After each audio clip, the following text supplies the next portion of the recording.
Haalu masagantaa keenyaatiin gaagama laqanaatti dabarraa garuu saniin dura ta'an koree qindeessitu simannaa Daayirikteera ol'aanaa OMN akkasumas xiinxalaa siyaasaa obbo Jawaar Muhammad irratti hojjetaa turan obbo Abdallaan Gamana bahanii keessummaa keenya kabajamaa fi jaalataa obbo Jawaariin gara waltajjiitti akkana affeeran kabajaan isaan gaafadha.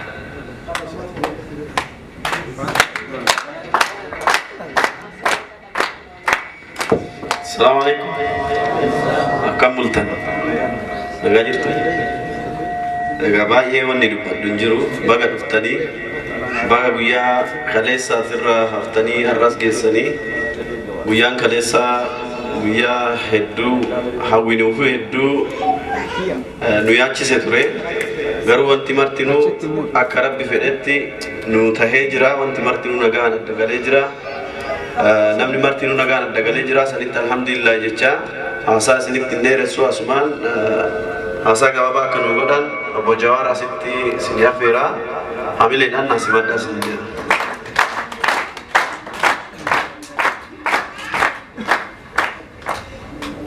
Kabultan nagaa wanti asinis hedduun jiru kalees qophii bareeda ture hedduun baga wal agarree wanni guddaan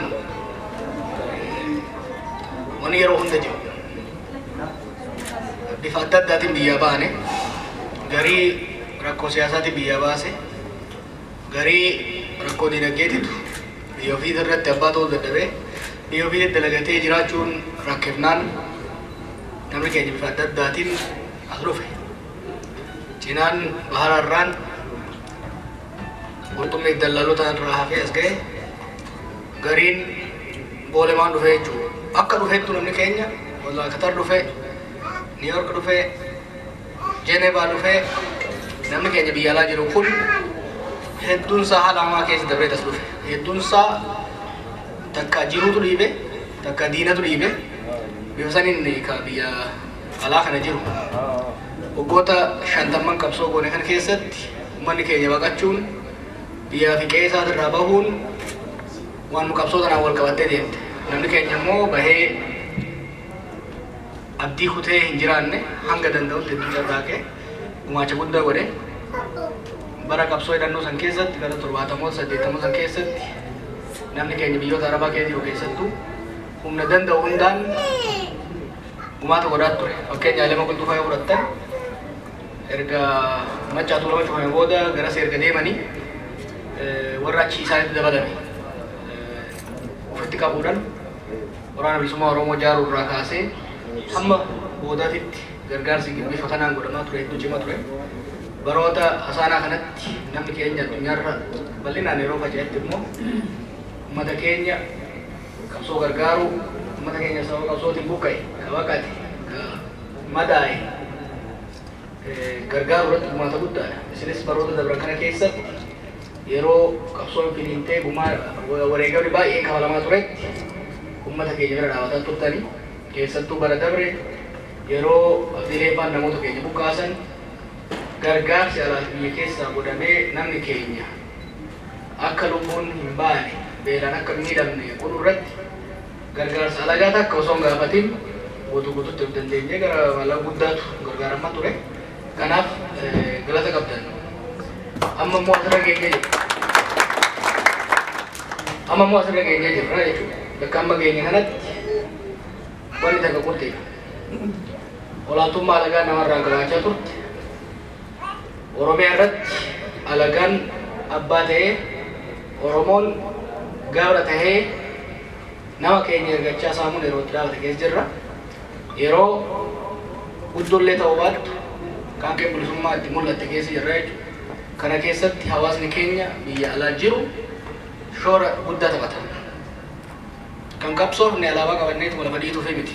Kan qabsoofne akka feenee wal geenyee wal faarsinee diina amannee addaan bahuudhaaf miti. Kan qabsoofne biyya teenya guddisuudhaaf akkuma biyyoota itti baqannee keessa jiraannu kanatti qabeenya guddisuudhaaf. Komeetan biyyoonni keessa jirtan kun gaasa Rabbi kenneef fayyadamanii waan Rabbi kenneef qofaanii miti. Waan Rabbi kenneef san sirnaan itti fayyadamuun biyyoonni muraasni naannoo kana jiran sadarkaa kanarra gahanii ifirraa dabaranii isin iyyuu itti hammachuu danda'an jechuudha. Nummoo qilleensa gaarii bakka qabnutti, lafa bal'aa bakka qabnutti, albuuda hedduu bakka jirutti yoo beekumsaan taligamnee tokkummaa cimsannee ka hojjannu taate biyya teenya guddisuu wanni dorgu jiru jechuudha. Laaftutti guddisuu hin danda'amu. Kana gochuudhaaf siyaasaa teenya tasgabbeessuu, karaa qabsiisuu gaafata. Kana hoggansi yeroo ammaa taayitarra jirus warri kunis hayyoonnis waliin ta'uudhaan hojii bal'aa hojjechuun dirqama. Hamma danda'an hojjechaa jirru hojjechuun dirqama. Manni keenya biyya alaa dhiibbaa barbaachisaa hoggansa siyaasaa irratti godhuun gargaarsa barbaachisaa illee kennuun siyaasaan teenya tan biyya ceesiftu tan misoomaaf haala mijeessitu ta'uu danda'u. Maaliif siyaasaan yoo mijaa'in siyaasaan sirna sarara yoo hin qabaatin uummata walitti buufti. Qotaa fetti, wal jeequudha fetti. Siyaasaan jeeqamnaan diinagdeen ni jeeqamaa dalagatanii biyya guddisuu hin danda'amu jechuudha. Kanaaf gama saniin hoggansi siyaasaa waan hojjetu ta'ee isin immoo warri biyya alaa jirtan hunda caalaa biyya caalaa maatii keessan caalaa ardaa keessan caalaa dirqamni guddaan qaba ta'anii biyya alaa waluma lamaaf jira jiran waluma lama qofa. Yoo dandeenye barannee beekumsa matatti horachuu, beekumsa bu'aa buusu, beekumsa qashira ta'e ka jafalaatii miti barachuu, baratanii beekumsa horachuu. Halammata dalagatanii qoroo fi kaayachuu. Uma lama wanni biyya alaa jiruuf namni barachaa hin jirre, namni itti jatee ciniinnatee dalagachaa hin jirre yeroo isaatti qisaasaa jira. Biyya kana wali taa'uuf iyyuu biyyatti galee barandaarraa qamoo isaa waliin bu'aa biyya. Dalagadhaa. Yoo dandeessan baradhaa. Yoo barattan immoo waan boru beesee buusuu danda'u, waan boru waan namaa fiduu danda'u barachuu. Yoo dalagatan immoo namata gadaa kuulii ta'anii itti fufuu osoo hin ta'in karoora qabatanii waggoota muraasa booda qabeenya ofii, daldala mataa ofii, kaampaanii mataa ofii asitti isaa taatu biyya ofiitti ijaarrachuu. Dura nama of danda'e bu'aa buusa. Yeroo nama himanne eegale waan inni jechaa ture ni yaadama. Morma sadiin ilmaan dhala Oromoo irraa barbaadan jira. Maalumni sadeen kun? Beekumsa, maallaqa, yeroo. Beekumsa, maallaqa, yeroo. Waan sadeen kana namni hin qabne homaa naan godhu. Waan sadeen kana qabaatee namni naan gumaachuu hin dandeenye bu'aa naan godhu. Maallaqa yoo qabaatin maallaqa san immoo waan nu gale nu yoo kennuu hin danda'in waan qabu. Beekumsa yoo qabaatin beekumsa immoo qabaattee waan uummata akka leessaniif yoo bu'aan qabaatin yoo gumaatuu hin danda'in bu'aan qabu. Profeesara keessa ta'e bu'aan buusu jechuudha. Ijoolleen arge jettutti fayyuun itti madaala namata beeku jiraatu jennaani waa tokko jarmanii naayi. Gara fadis kana fakkaata nama yoo jiru umriin isaa 0, 3, 4, 5 agar mataa maali bu'aa baru profeesara baru dhalatanii waggaa 5 dura waggaa 4 dura maaliif jennaan biyya teenyatti bara inni dhalatee addunyaarra jiraatu osoo hin ta'in hageenyi sabaa dalage lakkooyinaa jedha. Kama shan dalage shanuu barreessanii umrii isaa kawaan dalagin 0 makaanii jechuudha. Kanaaf namni keenya biyya alaa jiru beekumsa, maallaqa, yeroo isaa biyyaaf waggaa jennu immoo Oromiyaa guddoo miti. Maatii ofiitu biyyi sun biyya miliyoona 220 akka Itoophiyaatti. Akka Oromiyaatti miliyoona 50-60 ol siqa. Diinagdeen amma jiru garuu diinagdeen uummata miliyoona 120 namni miliyoona 30 illee qallabuu hin danda'u jechuudha. Kanaaf namni keenya biyya alaa jiru dura asitti of danda'e maaliin barnoota beekumsa maaliin leechalloodhaan qabeenyaan if danda'ee eegar danda'e ijoollee fi barsiifachuu erga danda'e haadha warraasaa abbaa warraasaa kunuunfachuu erga danda'e booda obboleeyyansaa haadhasaa fira biyya jiru san ji'aan erguuf yoo osoo hin taane haala isaan hojiitti horachuu danda'an irratti yoo gargaare biroo dhaabbate san bira immoo yoo dabarteef kophatti haa taatu gurmuudhaan waldaan ijaarame aksiyoonaan ijaarame aanaa fi godina fi naannoo biyya fi uummata yoo qabuusu taate waan guddaa ta'a jechuudha. Dhagaa waan tokko waggoota dhibbaa fi 50 dabre tana beelofnus alagatti quba rakkannus alagatti quba qabna wallolnus alagatti quba qabna yoo jaartiin jala baate illee wayyaanitti quba qabaa ture jechuudha amma booda kun hin ta'u amma booda rabbillee sababuu hin danda'amu malee akka oromootti oromiyaan nagaa qabaate qabaatu dhabde teenyuu tana biraatitti oromiyaan duroomte hiyyoomte teenyuu tana biraatitti wal jidduu nagaa qabaanne ijoollee labaaduu tuttuun durriyyee taatii fi hayyuu taatii kan murteessu nu jechuudha ofii dadhabanii rabbis ormas hin sababa kanaaf dhaloonni amma jiru kun warri amma jirru kun injifannoo amma argamte tanaan bobboonnee alagaa ollaa teenyatti mataa raasaa itti jajaa deemuun bu'aa hin qabu ammas yoo taate biyya san keessatti hiyyeessi amma keenya daaraa ta'e hin jiru tanaaf fudhadhaa san qofa miti namni keenya hin dalagatullee na aarsutti jira waggaa dabre kana keessatti hiree argametti fayyadamee kan carraaqee waa keenya kanatu jiru nama xiqqa inumaatu mootummaa qofarraa waa eeguun amala ta'aa dhufte jechuudha welfare kun hin ta'u kanaaf si warri as jirtanis bakka jirtanitti hiree yoo jiraate barnootatti yoo hin jiraanne sa'aa overtime hojjettanii waan hojjettan san immoo bashbashitti balleessuu osoo hin ta'in seedii waa kisha kaayattanii bu'aa buusachuu danda'uudha qabdan jechuudha biyya immoo hoggaa galtan oppidiyoo jala salfii galtanii lafa fudhachuudhaan deemin asuun haraami rabbuu isin hin dhiisu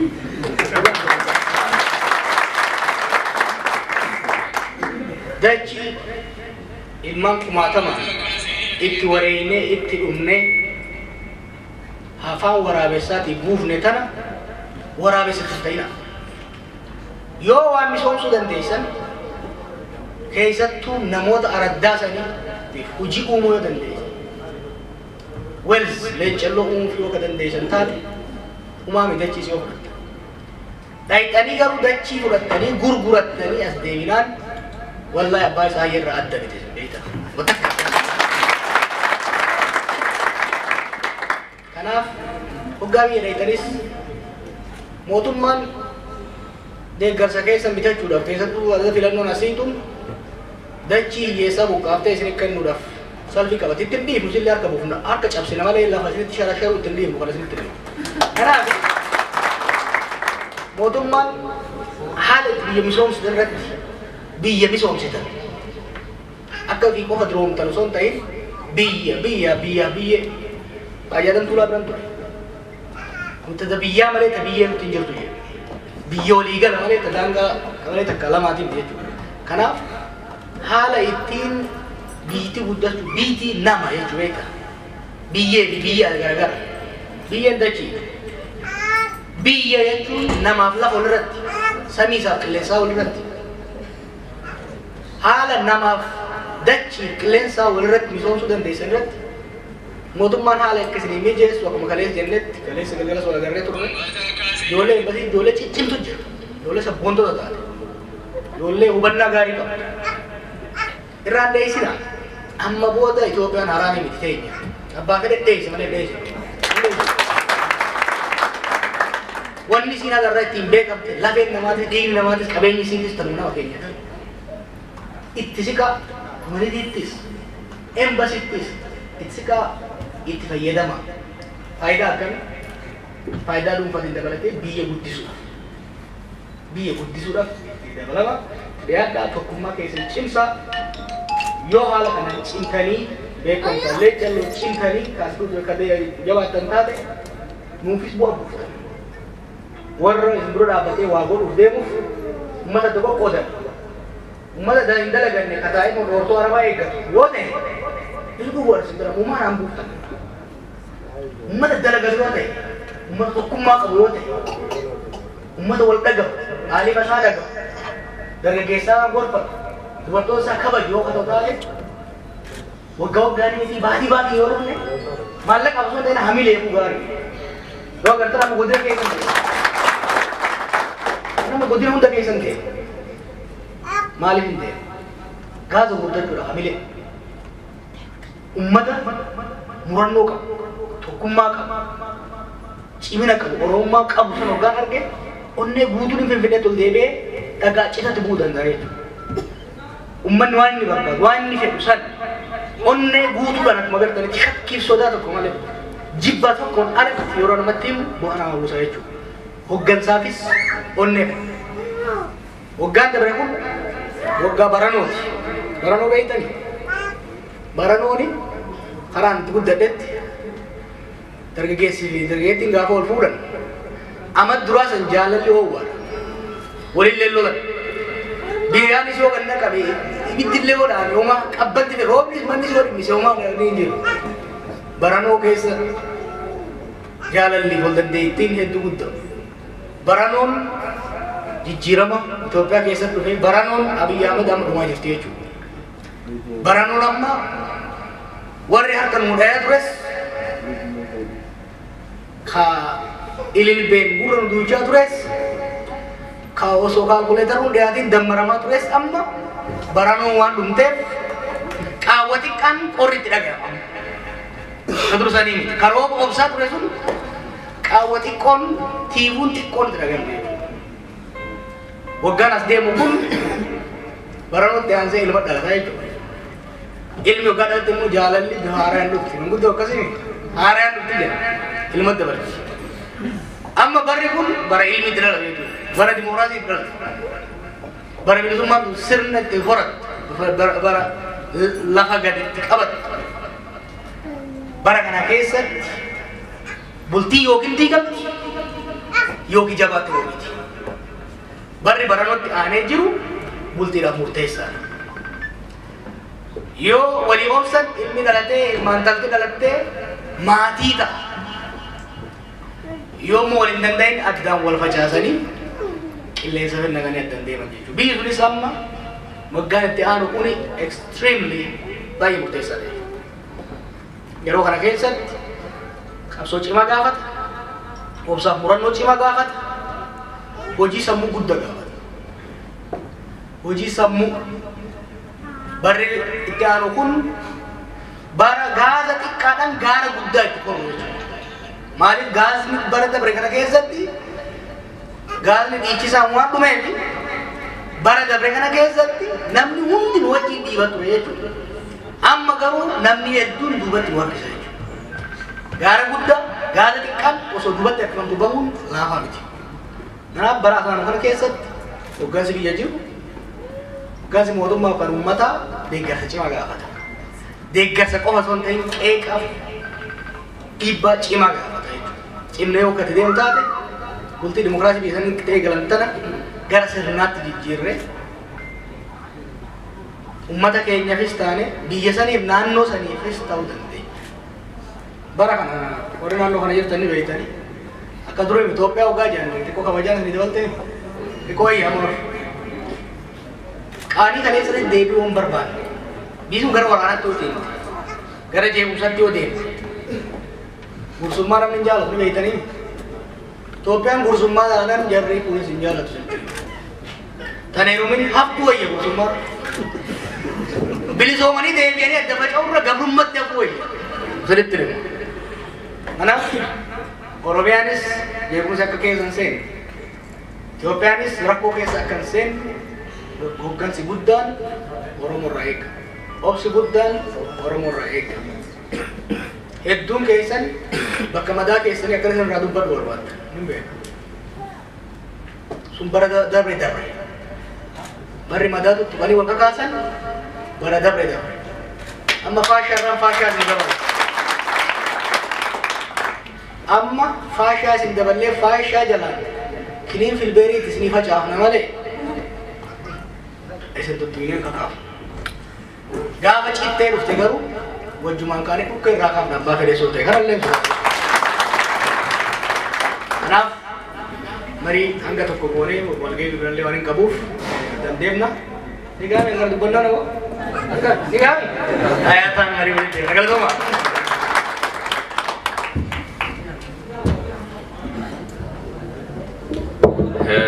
hayyuu keenya beekaa sammuu saba keenyaa obbo Jawaar Muhammad hoogganaa olaanaa Oromiyaa Miidiyaa Neetwoorkii fi xiinxalaa siyaasaa haasawaa bareedaa fi ergaa cimaa akkasumallee gorsa hegeree keenya garamitti akka deemnu eessa akka deemnu maal akka taanu eenyu akka taanu illee nutti himanii jiranii gorsa isaanii akka fudhannu ammoo mee hameenyaa mirkaneessaa. Ergaan isaanii hin geeffamne egaa isaan akkuma baratame ergaan caalaan ammoo gaafiif deebii keessa irratti hundaa'aa waan ta'eef gara sagantaa saniitti gallaa garuu san dura laaqanni qophaa'ee waan jiruuf keessummaan keenya haga isaan laaqana fudhatanii deebi'aniif akkuma jirrutti teenye ergasii ammoo iyyuu haaluma tartiiba keenyaatiin gara laaqana kennaatti kan itti laaqana keenya fudhatanii deebina hanga keessummaan laaqana fudhatanii deebi'anitti nu obsaa.